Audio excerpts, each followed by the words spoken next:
What is up, guys? Welcome back to the channel. Today we're finally showing some love to the Jeep. This is a 2004 Jeep Grand Cherokee Laredo. It is a four-wheel drive automatic transmission, so it's going from stock to hopefully a really cool ride by the end of this video. Make it kind of a camper rig. So that's pretty much it, guys. Let's get right to it. Let's do it.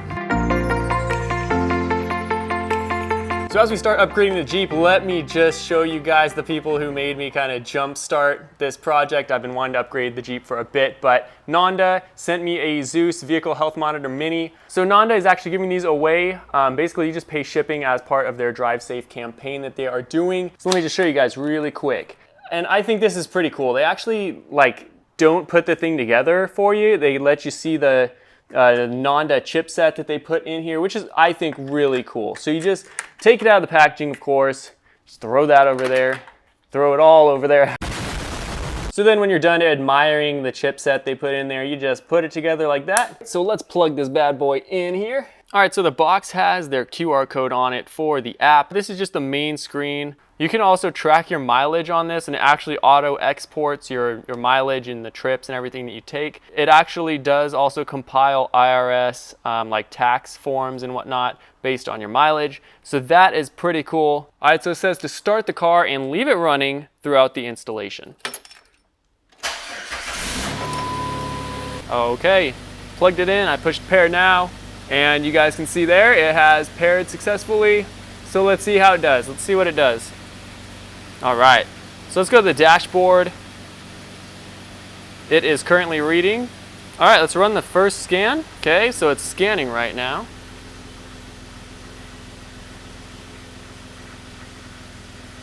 No issues detected. That is what I freaking like to see on a 167,000 mile Jeep. This app, of course, will clear codes, that kind of thing, get it smog ready, let you know what you gotta do. Also, just real quick, here's their Tech Up Drive Safe kind of promo. This is their campaign they're doing basically just to make America a safer place. And who can't get behind that, am I right? So that's pretty much it, guys. Thank you again, Nanda, for sponsoring this section of the video. I appreciate it, and hope the campaign goes well. All right, guys, these are the parts that we're gonna be using for this first segment of upgrades. The taillights on this thing are, well, first of all, they don't work. I mean, this thing likes to wink at you every time you push the brake button. And these just look outdated too. I mean, time for an upgrade, you know what I'm saying? So I think these should fix the wiring issue. And these are the headlights that I'm using. They are a projector bulb for the low beam, and then it is reflective housing for the high beam. They do have the halo lights in them right there, and I think they look really cool. And this was actually a headlight that was right in the middle. You could have got like the OEM headlights for like $80 something. And then I was thinking about getting like the higher end, like $250 headlights that have like the daytime running light and everything. Looks really cool. But this was right in the middle on Amazon. This was like $130, I think it was, for the set. So you can't really beat that for how cool they look. And this is the 3-inch glass pack muffler. It's got 3-inch inlet and outlet. I'm hoping that's right. I think it is. I have done exhaust work on this. It is the stock exhaust on this bad boy, and it doesn't hang super well. Hoping to just get this replaced today with something a little beefier. So that's all I'm doing today. We will do more later, but this is what I got today. So let's do it.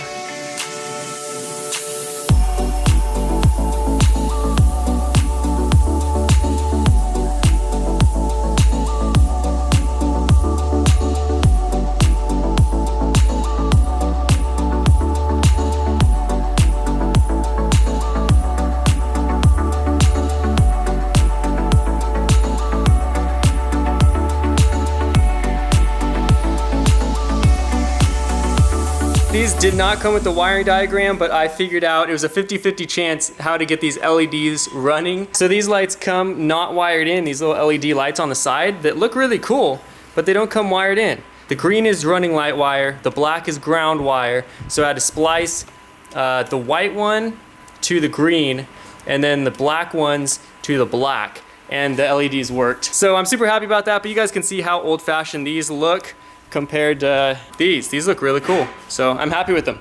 We'll do the next side and get this thing done. Memories die out too hard.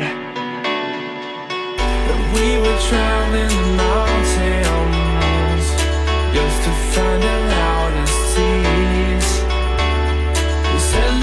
Also, quick side note, only one of these two side marker light things were working right out of the box. I just pulled this guy out And this bulb was actually just not seated like at all in there. It was kind of, I just had to push it back in, and now it works great. Let me show you guys. Just turn on the headlights here, and you guys can see it lights up just fine. And overall, I really like these taillights. They give it definitely a better modern look, in my opinion. I will say that the bulbs are definitely a lot dimmer than I had imagined them. I mean, they are just cheap incandescent bulbs.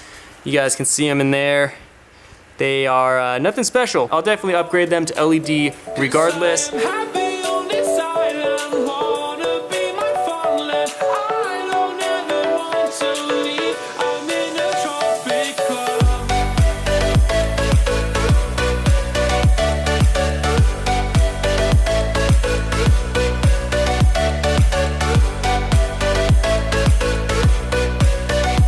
Well, as awesome as these headlights looked yesterday when I installed them, they really do look good. Man, they look good. For the price, I don't think you can beat those. But I didn't have all the LED lights that I wanted. These are also adjusted pretty high straight out of the box.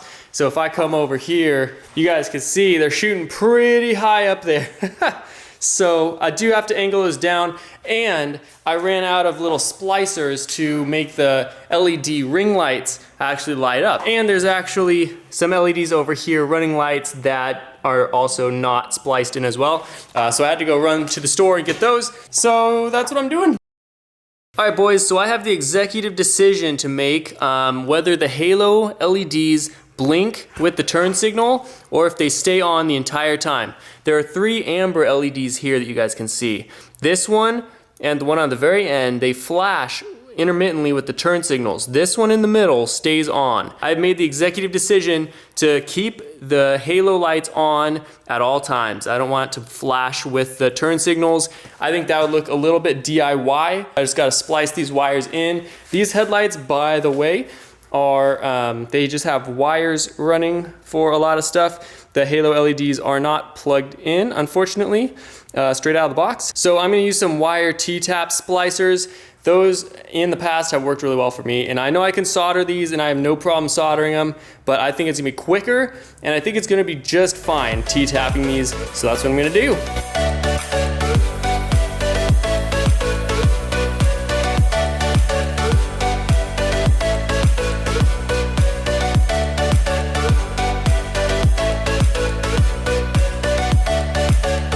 All right, you guys can see just how cool that looks. I did leave this LED out. I actually kind of like not having like too much yellow. I'm actually considering taking this one out as well. That one will still be the turn signal, and it's freaking bright, so I'm sure we'll be fine. Let me actually get an LED in that one just to see how it looks.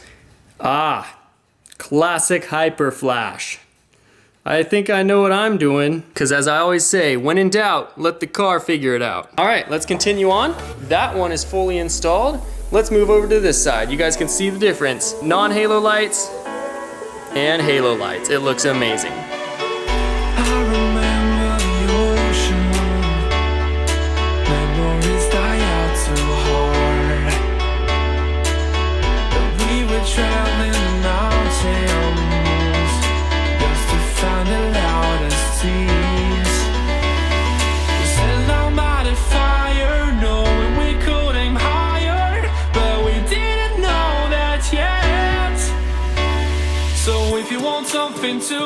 There is the final product. I love them. They look great. A lot of people were saying on the reviews that there's no cutoff line for the projector bulb, but you guys can see here, there is a sharp cutoff line. I already drove with these last night, and they are freaking bright. Let me show you guys really quick. I thought the stock ones were bright, and they are, but these ones are like freaking, like really bright. John C.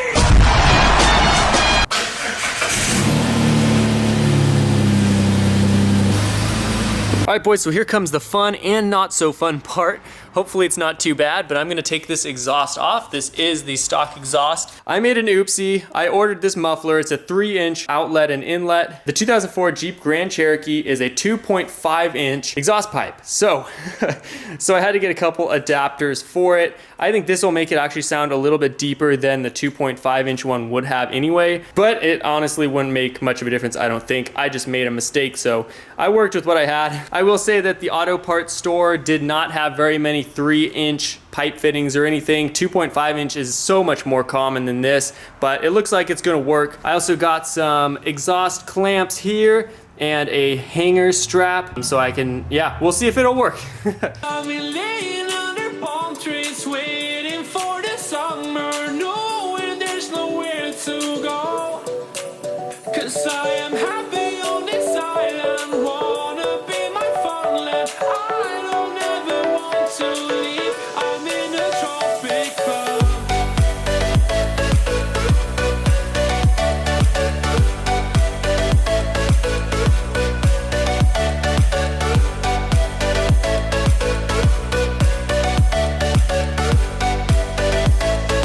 Try as I could, I really couldn't get that out in one piece, so I had to just make multiple cuts. But yeah, that's pretty much it. So that's out.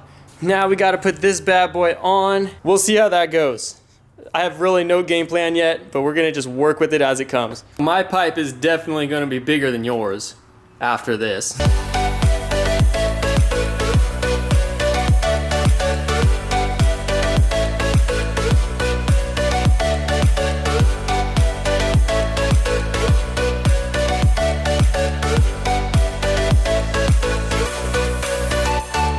All right, with the exhaust installed, I pulled it outside and it's looking really sharp. We just gave it a fresh wash and it is starting to look pretty good, guys. I'm really excited. It sounds really good. We'll get to that in just a second. I haven't revved it or anything. I just pulled it out. It is freaking loud, I can tell you that. But we got some floor mats we gotta get installed. So here we go. This is the Walmart special here, floor mats. These are the Weather Tough ones. So out with the old and in with the new.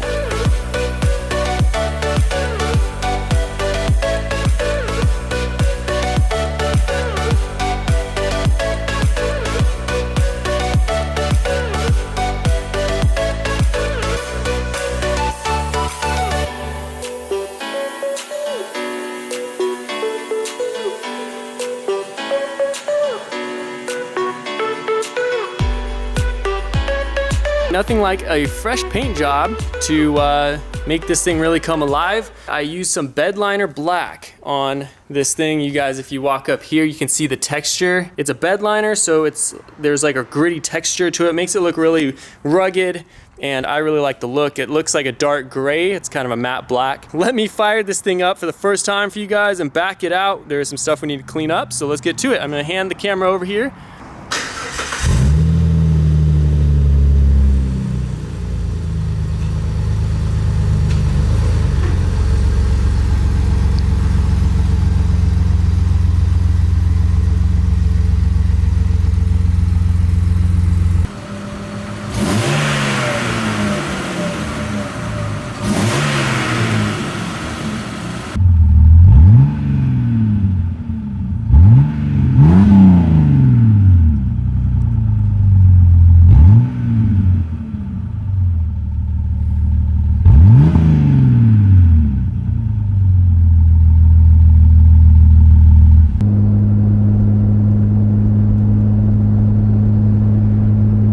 All right, well, this Jeep is already looking a heck of a lot better and sounding a heck of a lot better too. And I have been really loving driving it around so far. But this Jeep was always intended as a camper and like an off-road rig. There are a couple things more that I want to do to it. I just got these. They're like the rain blockers for the windows right there. We actually sleep in the back of the Jeep as well. It's like 6 feet and it's basically the size of a queen bed in the back of the Jeep when you lay the seats down. But as you can imagine, if you're sleeping in the back of a car, you definitely want to crack the windows, and if it's raining, you know, what are you gonna do? So that's what these bad boys are for here. So we're gonna get those installed, super easy. It's just an adhesive strip on the back, you just slap them right on. I also just got some American flag stickers, of course. I mean, it's a Jeep, I'm in the USA. Like, what else is a red-blooded American gonna do but slap some stickers on it? And I figure I'll mention it. I'm gonna install a dash camera as well. I already had one wired in, but it broke, but I never really replaced it. So just got this one yesterday. So I'm just gonna stick it on the windshield and record all our trips, and so people can't sue me when they hit me. So let's get to it.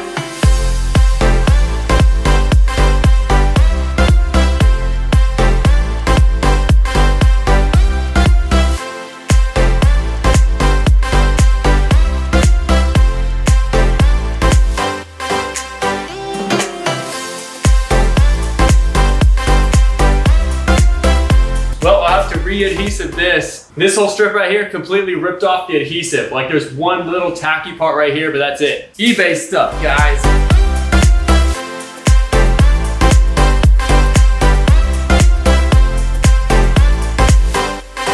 This adhesive right here, you have to be extremely careful. It's probably just old. It's probably been sitting in their warehouse a little bit too long, but it rips off the adhesive layer with it unless you're extremely careful. You guys can see that right there. It's already ripping off the adhesive layer. Yay, I got it, guys.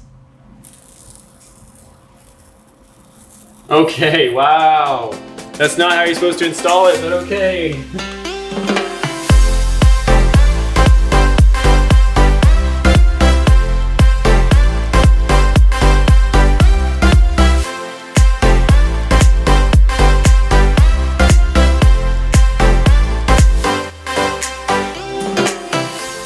Took this muffler off. I said it was a little bit droney, and I'm not a huge fan of that, especially at low RPM. Just basically riding around town is just super irritating with that thing on there. So I bought some other budget mufflers, and they are chambered, so it should do a little bit to reduce the noise inside the cabin. I'm hoping, crossing my fingers, that that's the case. But this is kind of just a budget muffler shoot off right here.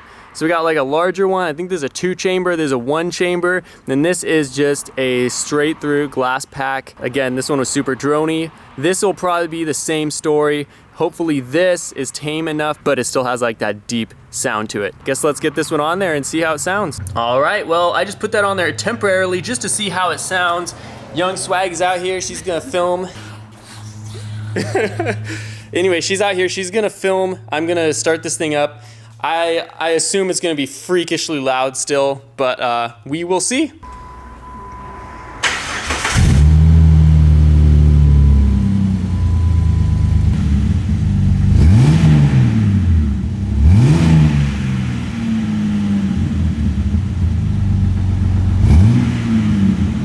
Next up, we're gonna throw on this bad boy. I think this is a 2-chamber. That one we just heard was a 1-chamber. Young Swag said that that one is actually quieter than the other glass pack muffler, so that might just be a good option to do. It sounded pretty comparable though, so hopefully this one is the perfect medium between like too loud and too quiet. But let's throw it on and see. Don't know till you try it. So we have this next one installed. Hopefully, again, this is the perfect blend between too loud and too soft. I'm really hoping it is.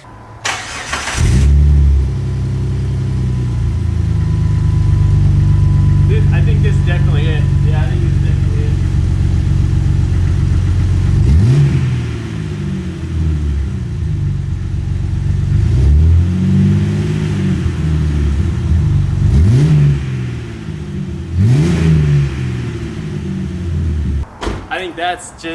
I think that's perfect. There's like pretty much no drone. It just kind of has that deep rumble to it, but doesn't have like any drone in the cabin. So, I mean, we won't know until there's actual load on the engine and we're like accelerating and stuff, but just between the two, because I sat in the cab and revved all 3 of them up, that one definitely sounds the best in my opinion. So yeah, I'm happy with it. I think we'll just keep this one on and call it a day. I'm super happy with it.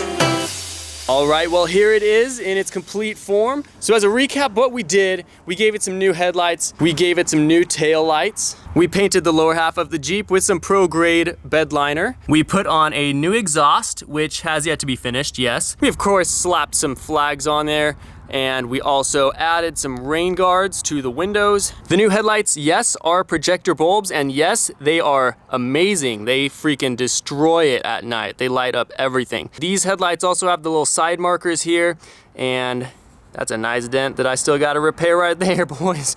I really dig the way this front end came out. We also added some pretty poorly fitting seat covers, but hey, they're seat covers nonetheless. And if we get wet or we track in mud, I'm not gonna worry about it. We also have some weather tough floor mats as well. So that's pretty cool. All right guys, well that's pretty much gonna wrap it up for this video. There is definitely more to do. I definitely want to do a lift kit in the future. And like pod lights and like rock lights and stuff for the wheel wells, I want to do and I actually have. But realistically, I've never used them or ever really needed to turn pod lights on, you know what I'm saying? So I think that's gonna be in the future with the lift kit and all that kind of good stuff. But for now, I'm definitely happy with the Jeep. And it just took it from stock to something that's just a little bit more. Like people know that I'm not some soccer mom or something, you know, rolling around in some Jeep. So I'm very happy with it. And it was under or right around $400. I don't know the exact total, but here it is. So I hope you guys enjoyed it and found it helpful. If you did, definitely drop me a like and definitely make sure you guys are subscribed for more projects in the future. And that being said, guys, I will catch you in the next video. Thanks for watching.